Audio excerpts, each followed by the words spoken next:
Gun owners are some of the most fickle, unsatisfied humans on the planet. Case in point, the Glock 26.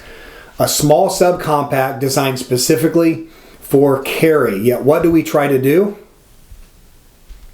We try to bulk up the capacity, and we do it with any kind of subcompact, even compacts. We'll take the 19 and throw 17 mags in it just to try to get those extra rounds. Now, I don't have a problem with that. And I know some people do. Some people say, well, if you're going to add that magazine, you might as well just carry the 19. And I think blanket statements like that are just silly and shallow, because there are definitely advantages the 26 has for carry over the 19, especially if you're an appendix carrier. You understand exactly what I'm talking about here. If we line up the back of the slides, if you don't think that matters in appendix carry, you haven't appendix carried a 12, 13 hour day yet. That matters, and it matters a lot. Okay, so if I can extend the capacity a little bit by, say, throwing a MagPul PMAG in, and I get 12+1 instead of 10+1, but I keep the short muzzle for appendix carry, that's a pretty sweet deal for certain applications. All right, this is the way I'm going to carry this gun 99% of the time. But if the PMAG vets out and it proves to be reliable, that'd be nice to throw a couple rounds in certain applications. There's nothing wrong with that. And this one isn't that much longer than the OEM, so they did a really good job of that here. Now, what we're going to talk about today are the three main things that people want to know about magazines. Is it reliable? Does it run? Does it feed? Number two, does it drop free? And number three, how does it feel in the hand? So we'll talk about those three things. I'm going to show you some caliper measurements with the OEM 10-rounder, the PMAG extended, and also the PMAG extended versus a Glock 19 also, just to kind of show you the difference between the two there with measurements and with visuals. So to talk about the construction of the PMAG, the first thing you're going to notice is there's no metal liner. So the OEM mag over here, you can see the metal liner. The PMAG doesn't have it. It does have some thick walls though. Construction feels solid. It feels really good. It doesn't bend, torque, it doesn't feel cheap in any way, shape, or form. I think they did a really nice job on it. You do have your round count indicator here, and again, it's a 12 rounder. And the one thing I want to show you guys, it's very cool. If you look at the finger groove, it's pretty subtle, which is really nice for that pinky. It's not a really deep groove.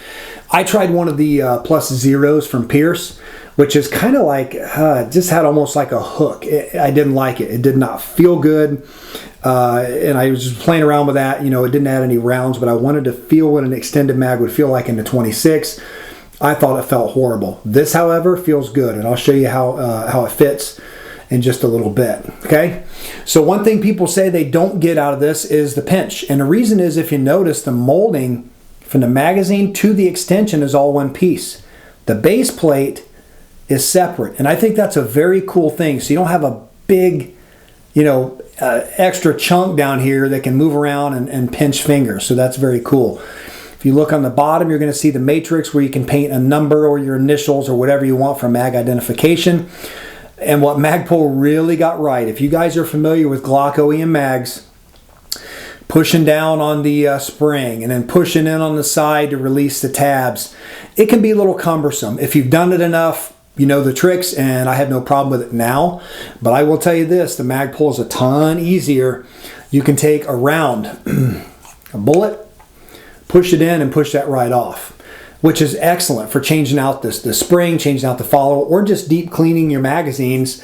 But I'll do you one better. Not only does it work by pushing on it with a round, you can take your pinky and push on it and push the plate off. And I don't have tiny little fingers, but I was able to just wedge it in there. It's easier with the round, but still, if you don't have any tools on you, it works. So very well done, MagPul. That's very cool. It locks in solid too. I really like that design. Some companies out there could definitely take a lesson from MagPul there. So just give you guys a visual how it looks, and then we'll move on to the important stuff. The three questions. Number one, is it reliable? Well, I put 110 rounds through it so far, and they've all fed beautifully. 115 round Federal aluminum, 115 round Federal brass, 124 grain HSTs, and I had no problems with it.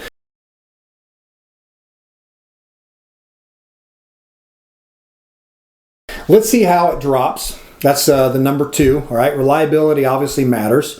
We want to see how it drops. So let's look at the OEM mag. Okay, the MagPul shoots out of there just fine. No discernible difference between the OEM mag and the MagPul. And then we'll just let you take a look at it visually. I think it looks good. I think it looks OEM. And one of the features you're going to notice is the scallops on the side, if you need to rip that out for a malfunction. And the design also is such a cool thing. If you take a look at the base plate, you're going to notice that on the back side of the gun, they did it right. They didn't make a big extension that stuck way out here, because this is where you're going to print from. We know that. In appendix, it definitely prints, but even more so on the hip. When you go to bend forward, the butt of that gun is going to print. So they did a really nice job of keeping this as short as possible and still packing 2 more rounds in it. So how does it feel? It feels great in the hand, and I'm going to show you just how everything lines up. You can see my fingers line up beautifully. See how it fits in the hand there. I love the way these subcompacts feel anyway, but especially when you have a little extended mag, that just feels really nice. And it's still short, definitely easy to carry and conceal even with the extension on it. And I'm going to load this PMAG up. As you guys see it, I've got 12 rounds here. Nobody's going to cheat you. All right. You can see she's empty there.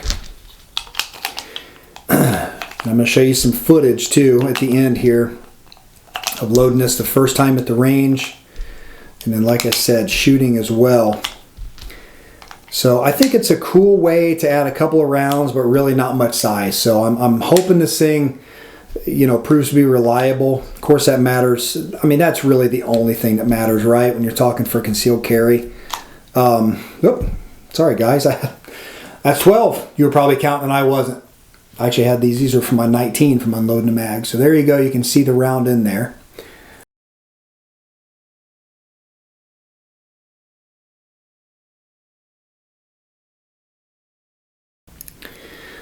And I'm just going to use the calipers kind of as a template and show you the difference between the flush fit and the MagPul. All right, so we're at 4.518. Whoops, I moved my calipers there. So we'll lock them down. 4.518. Swap out the mag.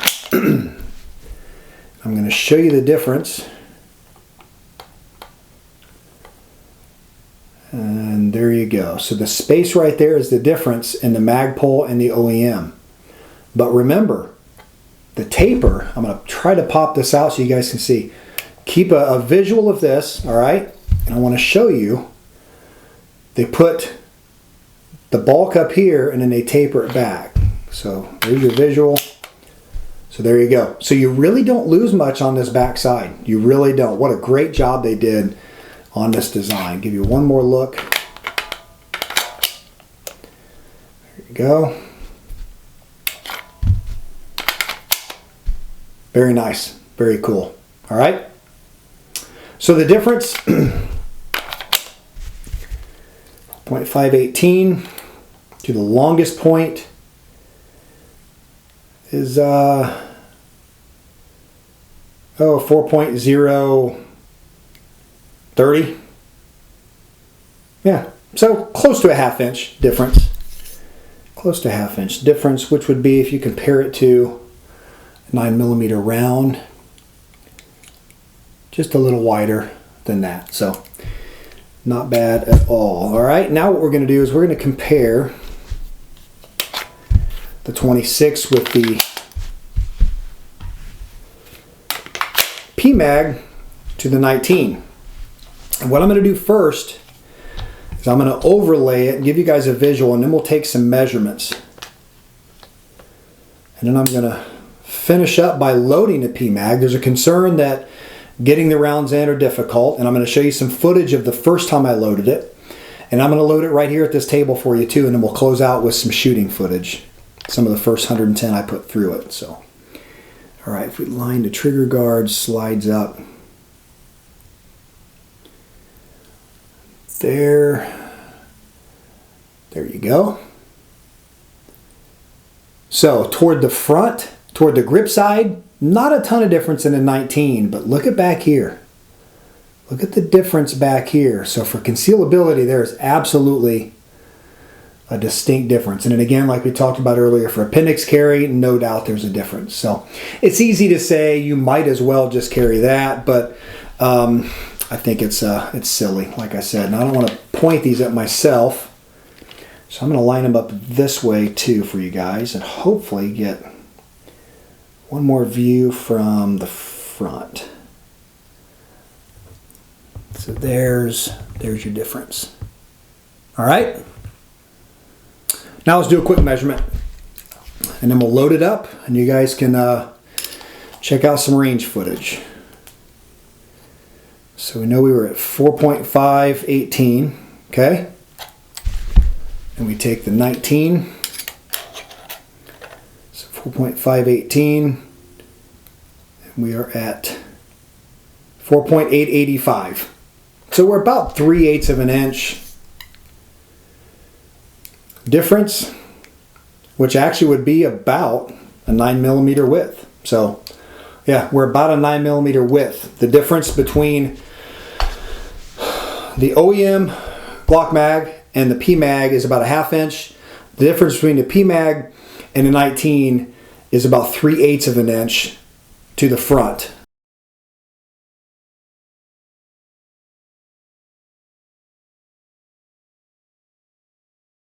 I've got 12 rounds in my hand and I just want to show you guys right here, uncut. There's 3, 4, 5, 6, 7, 8, 9, 10, 11, and 12.